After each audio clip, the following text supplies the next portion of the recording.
Ju përshëndes të gjithëve të nderuar shikues, mirë se erdhët në emisionin Kjo javë në News 24. Është e shtunë, ora 17, ne jemi bashkë në emision të fundjavë në 3 pjesë, ku do ta nisim me aktualitetin politik në pjesën e parë për diskutuar me anëtarin e Këshillit Kombëtar të Partisë Demokratike, zotin Aleksandër Biberaj, për manovrimet e opozitës në aksionin e saj opozitar, skandalet e mazhorancës dhe çfarë po ndodh dhe çfarë pritet, siç është data 12 mars me afërta qoftë për imunitetin e zonjës Balluku, ashtu edhe për një protestë që ka thirrur Partia Demokratike Opozita. Në pjesën e dytë do të ndalemi tek ajo çka po shqetëson më shumë shqiptarët këto kohë ekonomikisht, siç është çmimi i naftës, por edhe një rritje e çmimeve të shportës me shumë mundësi nëse situata në lindjen e mesme do të vijojë kështu, dhe do të përqendrohemi në fund tek 7 marsi, dita e mësuesit, për të folur për diçka shumë interesante me një pedagog në studio, me një profesor të nderuar. Dishni se çfarë ka ndodhur në një javë, më pas menjëherë në studio me zotin Biberaj. Vrau me thik Egli Pashollari në Ishpark, arestohet në Tropoj i dyshuari Gazmend Buçpapaj. Drejtuesi i lartë Sokol Bishga merr zyrtarisht detyrën si drejtori komanduar i Policisë së Shtetit pas shkarkimit të Ilir Prodës nga kryeministri Rama. Presidenti amerikan Donald Trump: operacionet e përbashkëta SBA-Izrael kundër Iranit mund të zgjasin deri në 4 javë. Bira Korça, bira e parë shqiptare, fillon eksportin edhe në Shtetet e Bashkuara të Amerikës. E martë, gjykata kushtetuese zbardh vendimin për Belinda Ballukun. Imuniteti s'mund të jetë mburoj për hetimin penal, nuk është privilegj personal. Raporti i Partisë Demokratike për Ballukun: të arrestohet, s'pak pohoj se të fortët po intimidojnë dëshmitarët. Shembja në aksin Librasht-Prenjas, kompania Infraconsult e Redi Strugës fitoi tenderin 530 milion lek. Skandal mes drejtorëve në IKMT: Klesi Çela, drejtori i mjedisit, Kunati i Ergyes Agasit, dhunon në rënd drejtorin e ekzekutimit të vendimeve, Fatmir Meta. Irani nën bombardime, SBA paralajmëron goditje edhe më të forta. Mbyllen ambasadat amerikane në Riyadh dhe Kuvajt.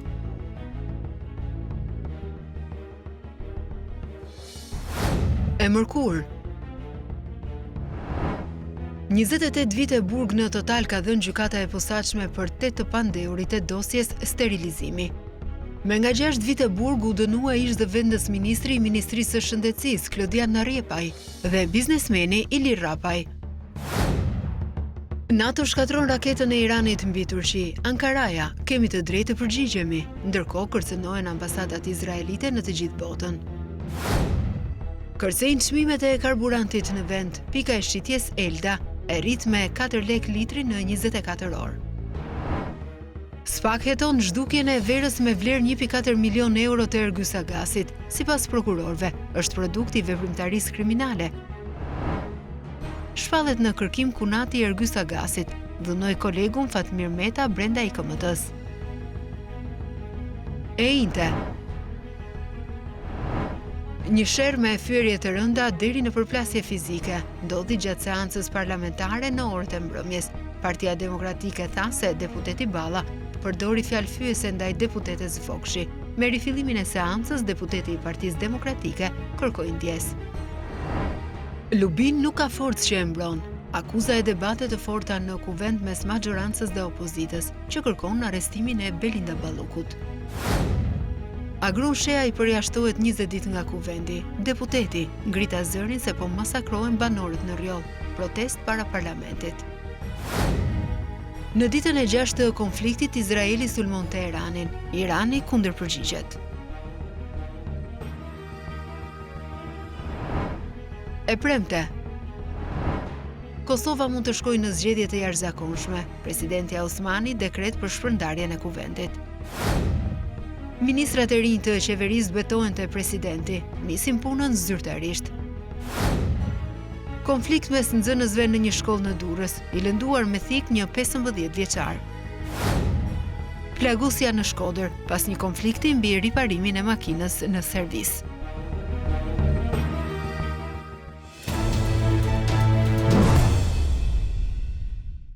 Këto ishin gjitha ngjarjet e javës, unë mirëpres në studio me njerë zotin Aleksandër Bibera, anëtar i Këshillit Kombëtar të Partisë Demokratike. Zoti Bibera, përshëndetje, mirë se erdhët në studio. Faleminderit për ftesën, kënaqësi si gjithmonë. U bë ca kohë pa biseduar bashkë, por shumë për të folur, apo jo, sepse zhvillimet janë të shumta. Po.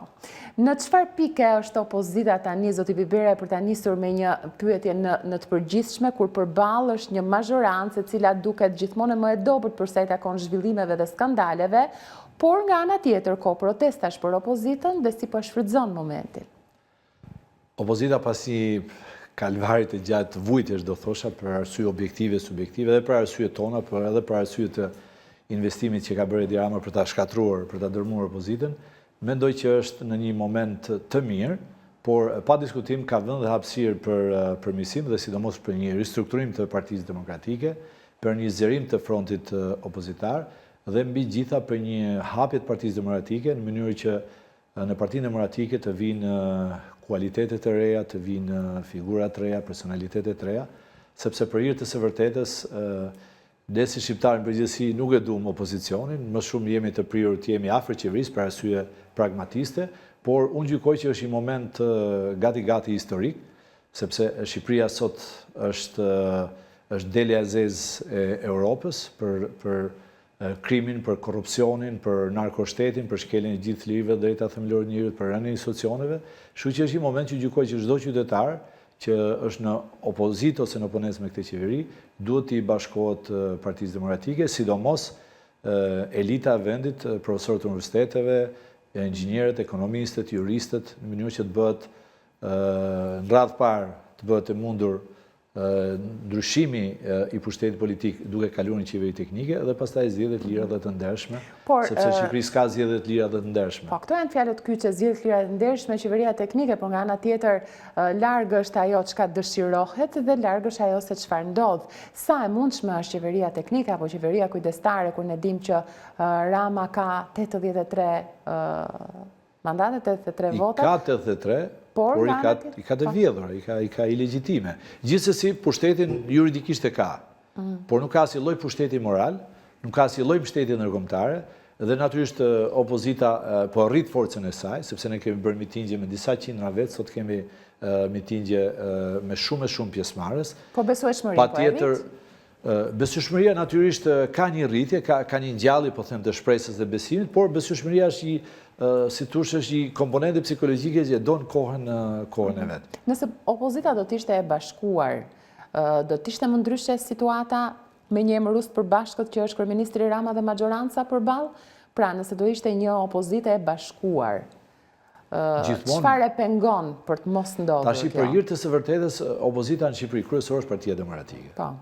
35 vite kjo dihet, pra. Pse heziton partitë e tjera për të bashkuar me Berishën? Po, normalisht Partia Demokratike ne kemi kostot tona, sepse kemi qeverisur Shqipërinë, kemi qeverisur 92-97 dhe nga 2005 në 2013. Por duhet kuptojmë edhe mentalitetin e principatave, kemi të trashëguar, pra që kemi parti që mund të kenë 1 ose 2 deputet dhe dëshirojnë të rrinë atë pavarësinë e tyre, por duhet ta kuptojnë edhe ata se kemi shok, miq, koleg pa diskutim, janë në opozitë, që pa u bashkuar ne kemi shumë të vështirë për të bërë të mundur rotacionin politik. Sepse po të shikojmë të gjithë rezultatet e zgjedhjeve, që nga 2017, po të kishim pas një bashkim vërtet të opozitës, Edi Rama zërisht në pushtet. Po pikërisht Edi Rama duke përçarë opozitën, duke ndryshuar kushtetutën, duke bërë kodin siç ka dashur, ka arritur që dhe pastaj shto edhe manipulimin e zgjedhjeve nëpërmjet grupeve kriminale, nëpërmjet fondeve të shtetit, krimit të organizuar dhe është pushtet për mandatin e tij të 4. Por ka ardhur një moment që ky njeri duhet penguar për ta shkatruar më tej Shqipërinë, sepse në fund ditës po shkatërrohet kombi. Kuptoj. Po ikin njerëzit, nuk ka shpresë, nuk ka besim, rrogat janë në nivel mizerabël, pensionet po ashtu në nivel mizerabël, s'ka asnjë lloj sigurie në asnjë lloj sektori. Po të referohet vetëm fillimet fundit të gjitha rrugët, urat, miliarda euro investime kanë rënë. Asi vetë botës nuk mund të rritë një qeveri në këmbë me gjithë to skandale. Ka krijuar një qeveri edhe një grup parlamentar i kanë burg. Edhe këta që janë sot qeverisë gjithë janë për burg, sepse kanë 14 vite që vetëm vjedhin. Kështu që gjërat janë qarta, problemi është që si do shkojmë me drejt kësaj. Po, por zoti Bibera, unë dua të ndalem pak tek pjesa e Partisë Demokratike që nisëm që kryet herës ju thatë për një hapje të saj. Ju nuk jeni nga ata persona që i përkëdhelni gjithmonë sedrën Partisë Demokratike, keni folur në shumë raste madje edhe me kritika. Pse s'po ndodh vërtet kjo hapja e Partisë Demokratike? çfarë hezitohet dhe në gjithë të kohë dhe me gjitha problemet që ka kaluar Partia Demokratike, kur thuhet dhe lakohet që duhet të rishpik veten, çfarë është parasysh? Tashi, hapja është i term që duhet aktualizuar. Ka dy arsye, mendoj që nuk ka ndodhur hapja, por ne kemi një kuvend kombëtar që është në pranverë.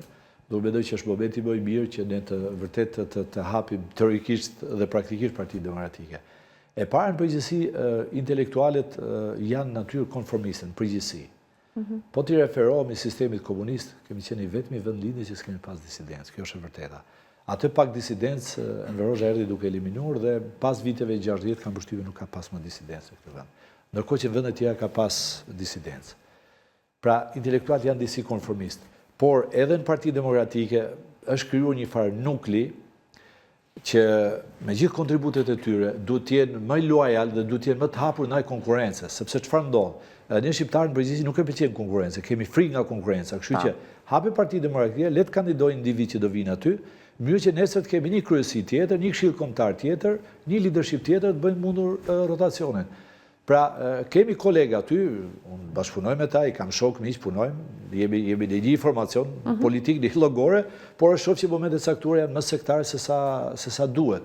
Por unë gjykoj që zoti Berisha do marrë gjitha përgjegjësitë e veta për ta bërë të mundur hapjen e Partisë Demokratike, siç ndodhi vitin 2004-2005 ne krijuam Komitetin e Orientimit të Politikave. Dhe krijimi i atij komiteti ishte një ndër shtysat që shqiptarët krijuan besim. Unë gjallë shpresa dhe u bëjë mundur rotacioni 2005-ës. Pra, i kemi modele, nuk është se ne nuk kemi modele, por duhet një qasje më tolerante, një qasje më moderne, sepse opozita është e vështirë. Unë e kam provuar opozitën 97-2005, ka qenë shumë e vështirë. Edhe majmën që kur është krijuar kopi, ka pas shumë rezistencë nga Partia Demokratike. Ka qenë ideja Dr. Berishës, me sugjerimin e zotit Besim Mustafaj, dhe kemi qenë një grup që kemi mbështetur, por edhe brenda Partisë Demokratike ka pasur shumë hatërmbetje. Ndoshta edhe me të drejtë me mentalitet psikologjisë e tyre, sepse thanë ne jetëm 8 vjet në opozitë, kur vjen puna te pushteti do marrim këto të kopit. Por do shikosh pak më larg. Pra, unë gjykoj që marrja e pushtetit nuk duhet të jetë qëllim vetvete për të kënaqur, po themi, egot ose ambicet për karrierë të individëve të caktuar. Marrja e pushtetit duhet të jetë qëllim vetvete për të shërbyer Shqipërisë dhe shqiptarëve. Por unë mendoj që është momenti edhe ata që janë lidershipin e Partisë Demokratike të ngrihen mbi këto interesa personale. Për mua nuk ka rëndësi sot karrierat e atyre që janë Partinë Demokratike. Për mua ka rëndësi bërja e mundur rotacionit, sepse Edi Rama mbetet sot për sot një më i rryer i kombit shqiptar. Pas Enver Hoxhës. I zhytur në krim, në korrupsion, në ignorancë. Është vetëm ideja që viten zgjedhjet që ndodh kështu zoti Biberi apo edhe ideja e alternativës dhe opozitës. Edhe ne kemi përgjegjësinë tonë. Listat tona për deputet në zgjedhjet e fundit nuk kanë qenë listat më të mira të mundshme. Unë kujtoj në një bisedë ka nevojë për një reformim të thellë të Partisë Demokratike, pa diskutim. Që ta mbyll logjikën, pra opozicioni i gjatë kalcifikon partinë.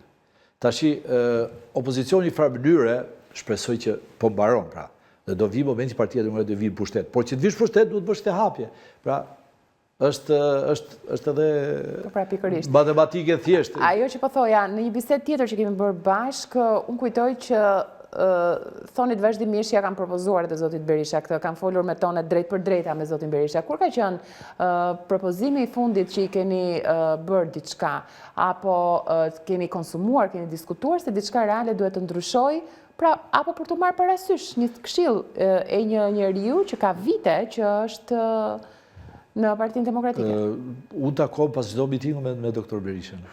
Edhe konsumojmë mendime, shkëmbejmë pikpamje, dhe ja kam thënë disa herë. Zgjidhja juaj, kush është, zoti Bibere, për ta thënë me fjalë të thjeshta, e kuptoj atë çka analizuat deri tani, po një rrugë zgjidhje për cilë rotacionin shpejt? Unë e shoh si moment të parë, qoftë se flasim nivel politik makro, duhet të rrëzuar kjo qeveri.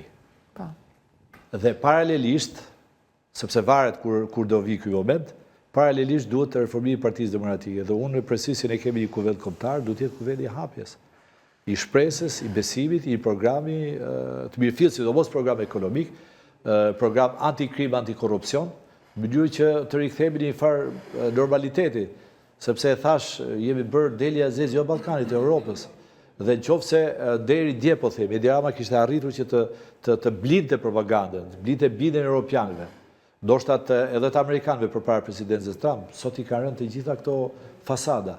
Dhe sot për sot është një më izoluar në Europë, nuk ftohet asnjë lloj kancelarie. Kështu që faktori i jashtëm është i bidur. Problemi është që duhet bidi faktori i brendshëm, nëpërmjet protestave të shkojmë drejt një qeveri teknike, duhet të jenë protesta të fuqishme. Bllokime, rrugësh, portesh, aeroporte, nëse nuk bllokohet, ai nuk lviz nga vendi, sepse ai është një moment tash që komandohet nga grupet e strukturave kriminale, këtë thonë gjithë raportet ndërkombëtare, është narkoshtet.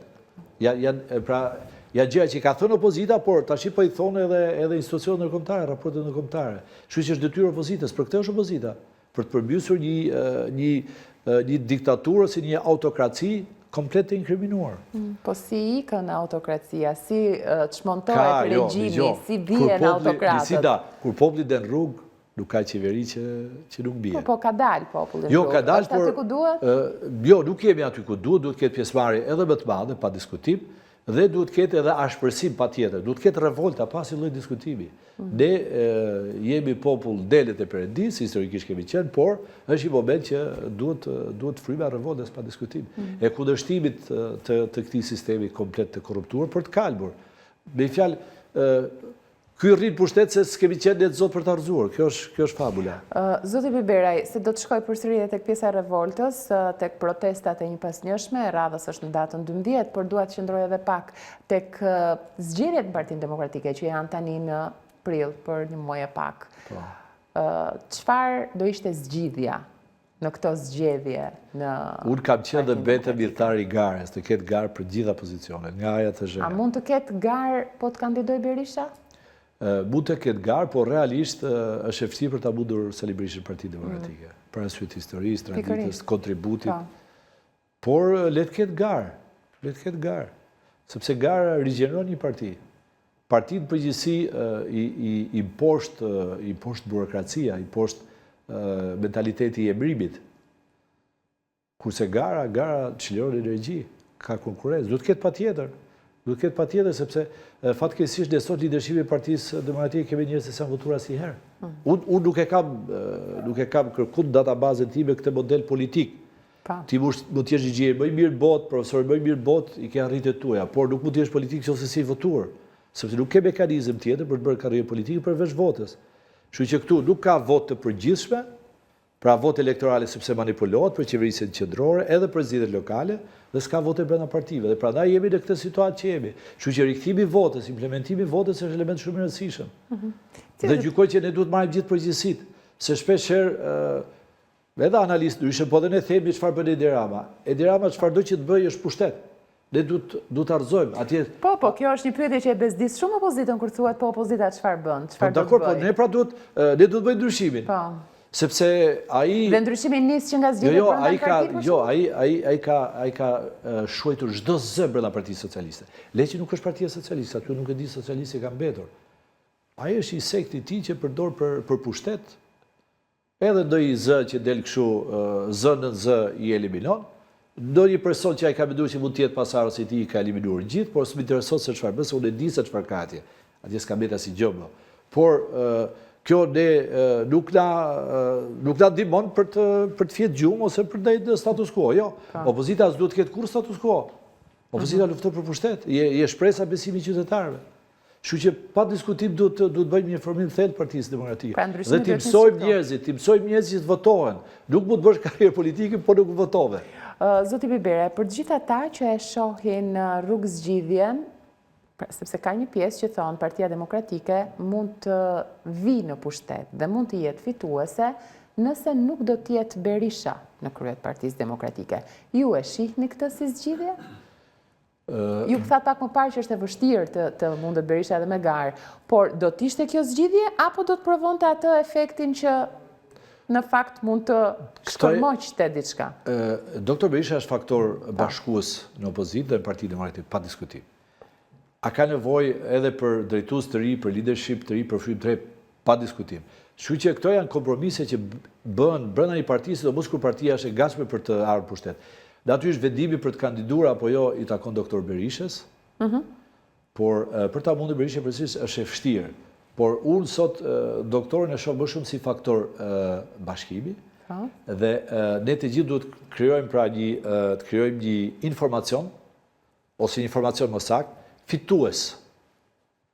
Dhe përveç doktorit kemi figura tjera, sepse ne nuk vim pushtet me 500.000 vota që i kemi, po them që janë votat e Selebrisë dhe votat e Partisë Demokratike. Ne kemi nevojë për figura të tjera komplementare plotësuese që të marrin pjesën ngri, bashkojnë edhe opozitën tjetër, mënyrë që ne të shkojmë të 700.000 ose 800.000 vota për ta mundur Edi Ramën. Zoti Pipera, ju si e shihni, pse këto partit e vogla, kam këtu parasysh se Lapa, Mundësia, Lëvizja Bashk, edhe pse kanë si kauz fjala bie tani Belinda Balluku apo Akshi apo skandalet e qeverisë, rrëzimi i Edi Ramës, nuk bashkohen me Berishën. Është Berisha pjesa e problemit që ata mendojnë se nuk marrin vota po të bashkohen. Pra, edhe pse thuhet që bashkëpunimi do të ishte i frytshëm, ndoshta dhe jo bashkimi, përsëri këtu hezitohet. Çfarë ndodh? Sepse realisht, nëse do të kishte një bashkim, situata më ndryshonte, më të kishte një realitet tjetër. Sa për kuriozitet, po flisim para disa ditë me disa analizirash. Po të ishte bashkuar Partia Demokratike me LSI në 2017, ne fitonim zgjedhjet. E njëjta gjë dhe 2021. 2021 jemi ndjek për shumë pak vota dhe shumë pak mandate. Kështu që unë nuk shoh rrugë tjetër përveç bashkimit. Natyrisht janë parti të reja, dëshirojnë të krijojnë identitetin e tyre politik, këta emra që përmend edhe emra të tjerë, por unë mendoj që me rrëzimin e qeverisë së Edi Ramës, patjetër këto do të bashkohen me Partinë Demokratike. Për mua do të ishte mirë të bashkohen që tash, sepse disa copza nuk e përbëjnë maggjorancën. Duhet të bashkohen sepse Edi Rama ka ndryshuar kushtetutë, ka ndryshuar kodin zgjedhor, pra i ka bërë gjitha në favor ti. Atëherë aty duhet të përgjigjet me njëjtën monedhë, edhe hajtë bashkohemi. Lidhur me frymin e koalicioneve, për hir të vërtetës, doktor Berisha ka qenë historikisht luajal i politikës shqiptare. Edhe i bën koalicione dhe i rri besnik koalicione. Biles ne brenda Partisë Demokratike kemi thënë, edhe është vërtet që po jep më shumë pushtete alatëve se sa ne. Unë se kam pasur se kam të problem, sepse unë thash synoj si qytetar i këtij vendi tiki ky pari dhe pastaj të vijë qeverisë tjetër. Kështu që nuk mendoj që doktor Berisha ka pengesa për koalicione. Ata që janë sot në drejtimin e Partisë Demokratike natyrisht nuk kanë vendimmarrje siç ka doktori, për një arsye. Kështu që ne metemi të hapur, edhe doktori është i hapur pa diskutim, por duhet këto të bëjnë një hap. Tash nëse ne hyjmë historia, kush je ti, kush jam unë, siç e kemi në shqiptar, çfarë ke bërë ti, e çfarë ka bërë, nuk e si përpara. Flasim kaq thellë për opozitën, dua t'ju pyes pak edhe për rastin Saliani. Nisi me takimet e një pasnjëshme, me mbushje sallash Saliani, me përjashtime, vetë përjashtime që kemi dëgjuar të lakohen, deklarata kundër deklarata. Rastin, apo nëse mund ta quajmë fenomenin Saliani, si e keni parë? Dhe në kushtet që flasim, si duket ai, sikur ka një aktivitet intensiv, apo ka një formë të rënies intensitetit? Zoti Saliani është juridikisht antar i shqiptar dhe i kryesisë së Partisë Demokratike. Ai filloi një lëvizje brenda Partisë Demokratike, unë nuk e kam parë me asnjë lloj note negative, se kam atë mentalitet. E ka drejtën vetë për bërë takime. Natyrisht do të ishte mirë që të mirë vesh me doktor Berishën për këto takime, por në fund ka drejtën e vetë. Dhe unë dëshiroj që ai të jetë pjesë e Partisë Demokratike. Dhe nuk dëshiroj që të bëj gabimin e të bërit të opozitës. Unë kurse kam pëlqyer këtë gjë. Unë kam qenë shumë kritik me qeverisë e Partisë Demokratike, sidomos me mandatin 2 që ishte me LSI-n, i kam pas parimore dhe mendoj që zoti Saliani, nëse ka një alternativë, le të vi ta shpalosë në kuvend kombëtar. Qofse do të kandidojë për kryetar Partisë Demokratike, le të vi. Unë mendoj që rrugën e ka të hapur, por në qëndrimet e veta politike duhet të jetë shumë i kujdesshëm, sepse opozitës të çon në logjikën që është investimi i Edi Ramës. Nuk bëj asnjë lloj lidhje, sepse s'kam asnjë lloj informacioni, nuk kam këtë model politik. Por digje Edi Rama është aq negativ sa që gjithë jetën e vet është munduar që ta thërmojë opozitën dhe ne shikojmë edhe emrimet e fundit. Pra nuk e ka problem që të marrë një përfaqësues të opozitës të japi post ministri. Sepse do t'i shërbej, kjo është logjika e gjës. Kënaq ambicet e XYZ persona, por e dëmton opozitën, sepse secili prej nesh ka një bashkësi votash, apo jo. Kështu që kjo është strategji e Edi Ramës. Unë nuk dëshiroj të bëj lidhje mes Edi Ramës dhe Salianit, por Saliani duke pas parasysh edhe moshë, edhe eksperiencë, përvojë se krijoi një farë status, një farë stature, të mos e djeg investimin. Sepse demokratët janë të lodhur nga qëndrimi në opozitë, 14 vite. Dhe këtu opozita është zhvujtër sakrifisë, se këtu gjithçka është e lidhur me pushtetin. E keni provuar ju si media se çdo të thotë dhunë pushtetit. E vërtet. Përmendet pak më parë pjesën e revoltës dhe ju thashë që do të kthehesha edhe një herë tek argumenti. protesta gati njërë në javë apo njërë në 10 ditë që po bën opozita, e radhës është në datën 12. Nga protesta në protest, keni parë një, le të themi, arritje drejt, apo mirë themi në rrugë të mbarë, drejt arritjes së qëllimit? Ka diçka që nuk shkon dhe duhet rregulluar? Si ju duket? Unë kam qenë për protesta që kur i kemi bërë dikur një 10 protestave Lulzim Bashën, besoj bani besi keni transmetuar. Dhe kam qenë për protesta me një rezultat. Po, ato kanë qenë protesta që shkonin jo për të dalë, për të bërë shëtiti, ka pasur Lulzim Bashën. Rrotull Tiranës, në fakt, po. Nuk rëzohet e dira me Tullubat, se fillu ca me Tullubat, se me Trendafila, se si jemi shoqja, nuk jemi në gjio. Por jemi parti politike që duhet të arzojmë të pushtet. Protestat e fundit, mu me kanë pëlqyer, kam qenë pjesë e tyre pa diskutim dhe do t'jem, por ka pas një element pozitiv sepse protestat kanë arë në rritje dhe pa tjetër i kanë shërbyer sensibilizimin të opinionit brenda dhe jashtë. E kanë dhënë të gjithë mediat botërore. Por nuk është tu qëllimi final, as nuk është tu finishi. Finishi rrëzimi e diram. Kështu që e përsëris që duhen protesta shumë agresive dhe me blokim total. Me këto protesta mund të rrëzohet e dirama? Jo, me këtë model proteste nuk rrëzohet. Pa diskutim. Duhet radikalizimi protesta si shdo në Itali, si shdo në Greqi, më shkërë me lakë se Greqi. Si shdo në Francë, Gjermani, gjithë vedet projedimore. Qytetarët, jo që s'duhet pengur protestojnë, por duhet motivuar, promovuar dhe mbështetur, pa diskutim, se këtë qëllim ka partia opozitarë. Aq më tepër kur përballë ke një qeverisje kaq të tmeshme. As si vend Afrikë sot s'ka këtë model qeverisje, që lun me miliarda dhe rrin pushtet. Miliarda vjedhje. Duhet ndalëm pak tani tek rasti Balluku, për të cilën data 12 është edhe për afati i fundit për pjesën e imunitetit të zonjës Balluku. Opozita ka lënë protestën. Pikërisht në atë ditë, parlamenti ka patur mjaft përplasje. Salla e seancave plenare, i kemi ndjekur gjatë ditës inte, madje edhe me fyerje të rënda nga ana e kreut grupit parlamentar të Partisë Socialiste ndaj zonjës Vokshi. Të gjithë situatën e Ballukut për cilën ka kohë që flasim e riflasim, çfarë do të thotë për këtë mazhorancë, çfarë do të thotë për qeverisjen dhe çfarë do të thotë për të gjithë ata që pyesin si rri akoma në këmbë kjo qeveri? Rasti Balluku, akshi. Kjo është një pyetje 1 milion që si thome, absolutisht e drejtë, jo vetëm nga ju, por nga gjithë opinioni publik, janë 2 raste ekstremale.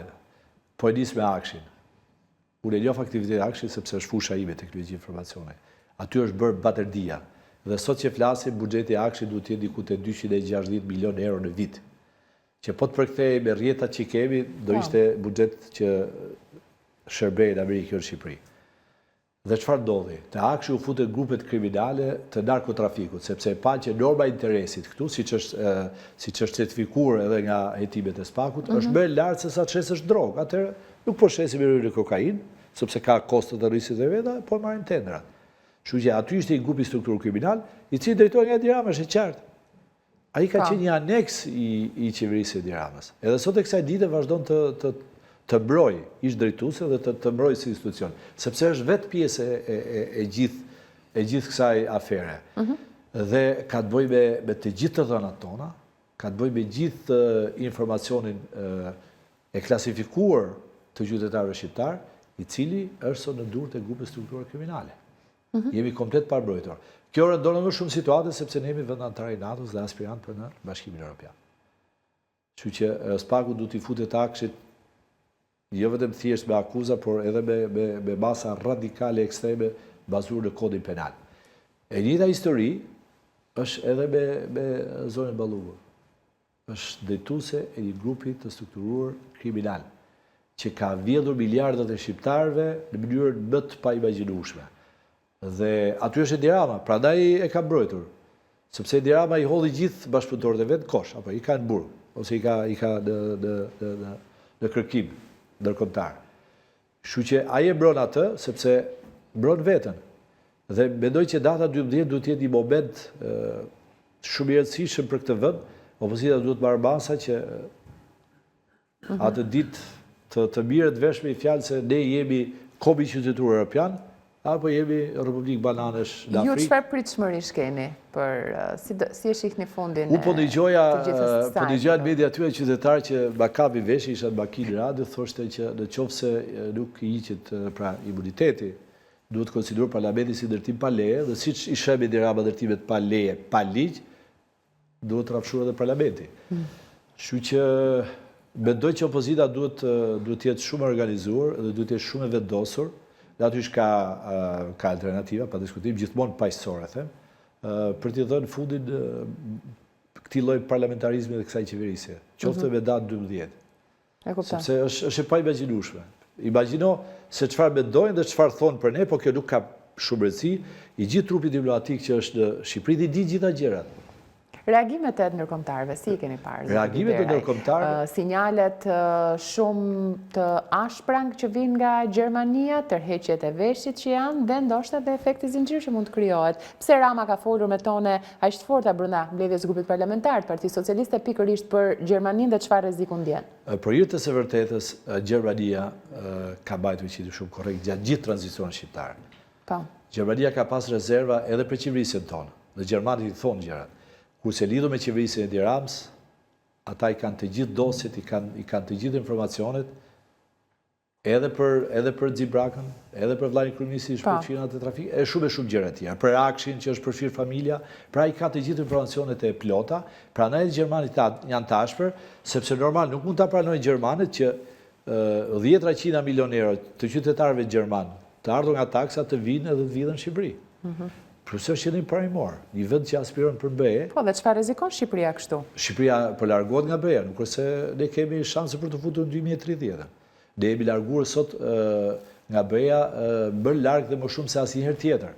Sepse nuk është vetëm Gjermania, janë gjitha kancelarit perëndimore, por gjermanët janë më të drejtë për drejtë sepse janë gjermanë. Është komi gjerman, është politika gjermane. Por edhe amerikanët janë shumë të drejtë për drejtë, shumë të ashpër me këtë kryeministër me këtë qeveri. Shkojnë në Washington, se priti as se përcolli askush, as i në punë si Departamenti i Shtetit. Vjosa Osmani priti Marco Rubio, sekretari i Shtetit amerikan. Kështu që ky është izoluar. Dua ta mbyll këtë intervistë në pjesën e SPAK-ut, zoti Biberaj, që në fakt ka patur një punë mjaft produktive, diçka që ka lëvizur shumë ujëra, por nga ana tjetër, ajo çka kërkohet apo pretendohet me ngulm është që, okej, mbas Ballukut, kush vjen dhe kush është pas? Me idenë që nëse janë 1, 2, 3 akuza për zonjën Balluku, po kryeministri sa dhe si ka ndikim apo lidhje te kjo pjesë. Ju e shihni të afërt këtë pjesën e Ramës në SPAK, apo atë çka vetë opozita kërkon për rrëzimin e Edi Ramës me protesta sepse qëndron ai pas Belinda Ballukut? Janë dy skenarë së dy mundësi për të rrëzuar Edi Ramën. E para me protesta, pa diskutim. Por protesta duhet të shtrihen në gjithë Shqipëri. Por edhe drejtësia bën punën e saj. Protesta duhet të shtrihen në gjithë Shqipëri, duhet bllokuar gjithçka që ai të largohet nga jo qeverisja, largohet fare nga ky vend. Natyrisht japi llogari përpara drejtësisë. Skenari i dytë është drejtësia. Drejtësia do bëj punën e vet. Sepse ajo drejtësi po shpenzon fonde qytetarëve amerikanë dhe qytetarëve të Bashkimit Evropian. Dhe patjetër edhe këto që drejtojnë SPAK-un japin llogari diku. Lavdi Zoti, që japi llogari te Edi Rama. Natyrisht nuk preashtohet dhe skenari Rumunia arrestimit të kryeministit presidentit në Zyrë. Kështu që presidenti Ballukut prandaj ka bërë gjithë të rezistent, sepse i ka djegur, se ka thonë pas kësaj ka vrarë dhe ai e ka radhën. Po, qartë. Ai ka radhën. Është një thënie brillante Altin Dumani. Çdo dosje del emri Edi Ramës, në çdo dosje të korrupsionit në Shqipëri, që nga 2013 deri sot është emri Edi Ramës. Askush nuk ka bërë në qeverisjen e tij asgjë pa lejen e tij. E njëjta histori ka qenë dhe ne kemi përgjegjësinë tonë Bashkinë e Tiranës. Që nga viti 2000, zotëria, dhe 2011 që është larguar, ka qenë i përfshirë në krim dhe korrupsion. Ne toleruam, se ne kishim pushtetin. Ja, ku shkoi Shqipëria.